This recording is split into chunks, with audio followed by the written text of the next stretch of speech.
দোস্ত কিছুদিন আগেই বিয়ে করেছেন সার্জিস আলম। সার্জিস আলম কে বা কাকে বিয়ে করেছেন প্রথমে জানা না গেলেও পরে জানা যায় তিনি বরগুনায় বিয়ে করেছেন। দোস্ত 30শে জানুয়ারি বিয়ে করলেও 3 ফেব্রুয়ারি সার্জিস আলমের বাড়িতে শোকের ছায়া পড়েছে। এন্ড সেকেন্ড নিউজটি থাকবে দোস্ত, এবারের বিপিএল 2025 নিয়ে সমালোচনা যেন থামছেই না।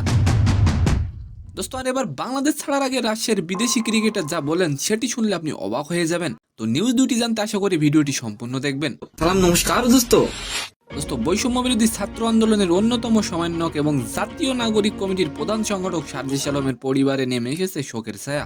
দোস্ত এর আগে 30শে জানুয়ারি উপদেষ্টা আসিফ মাহমুদ জানিয়েছিলেন সার্জিস আলম বিয়ে করেছেন। দোস্ত পরে সার্জিস আলম তার বিয়ে নিয়ে নিজেই মুখ খুলেছিলেন, বাট 3 ফেব্রুয়ারি বিকাল 3টার দিকে তার দাদা মারা যায়। দোস্ত সার্জিস আলমের দাদার জন্য আপনারা অবশ্যই দোয়া করে যাবেন। সার্জিস আলমের প্রিয় দাদা পঞ্চগড় জেলার অটোয়ারি উপজেলার আলোরখোয়া ইউনিয়নের বাউন কুমার গ্রামের নিজ বাড়িতে বার্ধক্যজনিত কারণে মৃত্যুবরণ করেছেন। দোস্ত দাদার মৃত্যুর খবরটি সার্জিস আলম নিজেই তার ফেসবুকে শেয়ার করেছেন এবং তিনি লেখেন, আমার প্রাণপ্রিয় দাদা আমাদের সবাইকে ছেড়ে চলে গেছেন। প্রিয় দাদার মৃত্যুতে সার্জিস আলম ও তার পরিবার গভীরভাবে শোকাহত। এন্ড দোস্ত সেকেন্ড নিউজ হলো, এবারের বিপিএল 2025 নিয়ে সমালোচনা যেন থামছেই না। প্লেয়ারদের বেতন নিয়ে চলছে আলোচনা সমালোচনা। দোস্ত আর এবার বাংলাদেশ ছাড়ার আগে রাজশাহীর বিদেশি ক্রিকেটার রায়ান বাল্লেকের নিশ্চিতভাবে বাংলাদেশের এই ভ্রমণটি ভোলার মতো নয়। বিশেষত বিগত 5 সপ্তাহ একেবারেই ভোলার মতো নয়। তবে সকল ভক্তদেরকে তিনি ধন্যবাদ জানিয়েছেন। তো সম্মানিত দর্শক, আজকের ভিডিওটি কেমন লাগলো অবশ্যই কমেন্ট বক্সে জানাবেন।